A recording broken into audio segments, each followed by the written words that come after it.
Bapak Ibu para pendengar firman Tuhan dimanapun berada, selamat pagi dan selamat berjumpa kembali dalam renungan pagi pada minggu biasa yang ke-31, Minggu 5 November 2023.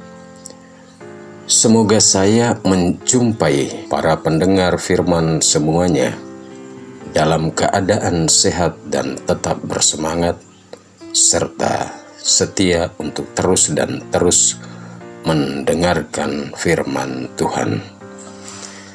Bapak Ibu para pendengar firman Tuhan, sebelum kita mendengar dan merenungkan firman Tuhan, mari kita mengawalinya dengan berdoa. Dalam nama Bapa dan Putra dan Roh Kudus. Amin. Allah Bapa yang Maha Kuasa dan Maha Rahim, kami bersyukur atas hari baru dan rahmat hidup baru yang senantiasa kami terima di setiap harinya. Dan hanya berkat rahmat-Mu kami dapat mengabdi dan memuji Engkau Bapa dengan cara yang pantas dan terpuji. Dengan pengantaran Tuhan kami Yesus Kristus yang hidup dan berkuasa kini dan sepanjang masa. Amin.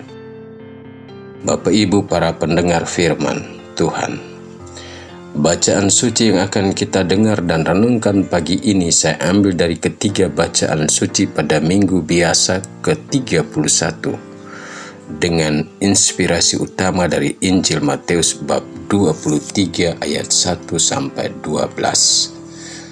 Tuhan bersamamu dan bersama rohmu. Inilah Injil suci menurut Matius. Dimuliakanlah Tuhan. Sekali peristiwa berkatalah Yesus kepada orang banyak dan kepada murid-muridnya, ahli-ahli Taurat dan orang-orang Farisi telah menduduki kursi Musa. Sebab itu turutilah dan lakukanlah segala sesuatu yang mereka ajarkan kepadamu, tetapi janganlah kamu turuti perbuatan-perbuatan mereka, karena mereka mengajarkannya tetapi tidak melakukannya. Mereka mengikat beban-beban berat lalu meletakkannya di atas bahu orang, tetapi mereka sendiri tidak mau menyentuhnya. Semua pekerjaan yang mereka lakukan hanya dimaksud supaya dilihat orang. Mereka memakai tali sembayang yang lebar dan jumbai yang panjang. Mereka suka duduk di tempat terhormat dalam perjamuan dan di tempat terdepan dalam rumah ibadat. Mereka suka menerima penghormatan di pasar dan suka dipanggil rabi. Tetapi kamu, janganlah kamu disebut rabi karena hanya satu rabimu, dan kamu semua adalah saudara. Dan janganlah kamu menyebut siapapun bapa di bumi ini, karena hanya satu Bapamu, yaitu Dia yang di surga. Janganlah pula kamu disebut pemimpin, karena hanya satu pemimpinmu, yaitu Kristus. Siapa yang terbesar di antara kamu, hendaklah ia menjadi pelayanmu. Barang siapa ingin meninggikan diri, ia akan direndahkan, dan barang siapa merendahkan diri, ia akan ditinggikan. Demikianlah sabda Tuhan. Terpujilah Kristus. Bapak Ibu para pendengar firman Tuhan, tema renungan pagi ini saya beri judul, lakukanlah apa yang diajarkan kepadamu, dan jangan ikuti apa yang mereka perbuat. Bapak Ibu para pendengar firman Tuhan, sering dalam hidup ini ada nasihat-nasihat bijak dari para guru kita dahulu, atau orang tua pesankan buat generasi di bawah mereka.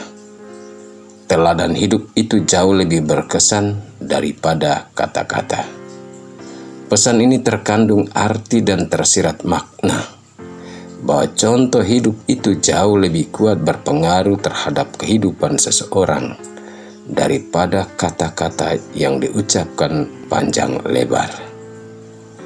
Namun Yesus dalam Injil yang kita dengar dan akan kita renungkan pagi ini menyampaikan dan mewartakan beberapa kebajikan Kristiani yang perlu kita perhatikan dan boleh kita ikuti dan jalankan sebagai orang Kristen dalam hidup ini.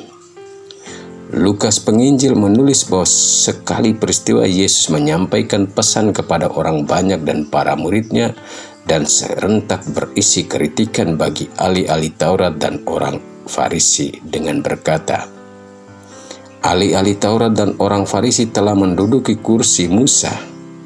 Sebab itu turutilah dan lakukanlah segala sesuatu yang mereka ajarkan kepadamu. Tetapi janganlah kamu turuti perbuatan-perbuatan mereka. Pada titik ini kita harus berhenti sejenak dan coba merenungkan dua pesan kebajikan ini. Serentak bertanya, manakah pesan kebajikan yang benar dari dua pesan kebajikan ini? Kita tentu dibuat bingung oleh para guru dan orang tua yang berkata teladan hidup jauh lebih penting. Sedangkan dalam Injil Yesus berkata, turuti dan lakukanlah apa yang mereka ajarkan dan jangan turuti perbuatan-perbuatan mereka. Perbuatan itu artinya teladan. Yesus sampai berpesan demikian tentu punya dasar. Dasar dari pesan Yesus adalah cara hidup ahli-ahli Taurat dan orang-orang Farisi sering bertolak belakang dari apa yang mereka ajarkan dan dari perbuatan mereka. Sikap hidup yang sering mereka tunjukkan adalah pertama, mereka sering membuat begitu banyak aturan untuk mengatur kehidupan orang dan bahkan menetapkan kebijakan-kebijakan yang mengikat orang lain, tapi tidak untuk dirinya sendiri. Dan menurut Yesus, semua pekerjaan yang dilakukan para ahli Taurat dan orang-orang Farisi lebih banyak hanya untuk dilihat dan untuk mendapat pujian dari orang lain, dan bukan dilakukan atas sebuah kesadaran dari dalam diri. Misalnya dalam hubungan dengan ibadat, dalam hubungan dengan pesta-pesta yang menghadirkan banyak undangan, di mana mereka selalu memilih tempat yang mudah mendapat perhatian, baik di pasar maupun di rumah-rumah ibadat. Bahkan dalam kaitan dengan harga diri dan penghormatan, mereka suka sekali meminta orang memberi gelar tertentu kepada mereka. Cara hidup seperti inilah yang ditentang Yesus. Yesus di akhir Injil mengingatkan kita untuk selalu bersikap rendah hati dalam hidup, sehingga kita akan dengan sendirinya dihargai dan dihormati oleh orang lain, tanpa kita harus mengemis untuk dihormati dan dihargai. Sebagaimana pesan Yesus, janganlah kamu disebut rabi karena hanya satu rabimu, dan kamu semua adalah saudara. Dan janganlah kamu menyebut siapapun bapa di bumi ini, karena hanya satu Bapamu yang di surga. Dan janganlah pula kamu disebut pemimpin, karena hanya satu pemimpinmu, yakni Kristus. Dan siapapun yang terbesar di antara kamu, hendaklah ia menjadi pelayanmu. Barang siapa meninggikan diri akan direndahkan, dan yang merendahkan dirinya akan ditinggikan. Bapak Ibu para pendengar firman Tuhan, sesungguhnya apa yang dipesankan Tuhan Yesus dalam Injil sudah diperingatkan oleh Nabi Yesekiel dalam bacaan pertama, agar para pemimpin Yahudi, khususnya para imam dan dari kalangan Yahudi, pertama imam-imam dari golongan Yahudi, harus tahu bahwa Allah itu Raja yang besar dan namanya ditakuti di antara bangsa-bangsa. Dan sesungguhnya firman ini ditujukan kepada para imam, di mana dalam hidup mereka diminta untuk selalu mendengarkan perintah-perintah Allah. Jika tidak menghormati nama Allah, maka Allah akan mengirimkan kutuk di antara para imam dan membuat berkat-berkat mereka menjadi kutuk. Karena para imam telah menyimpang dari pengajaran yang mereka ajarkan dan telah membuat banyak orang menyimpang atau tergelincir dari jalan Allah. Para imam telah melakukan pilih kasih dalam pengajaran, baik para imam maupun orang Israel pada umumnya.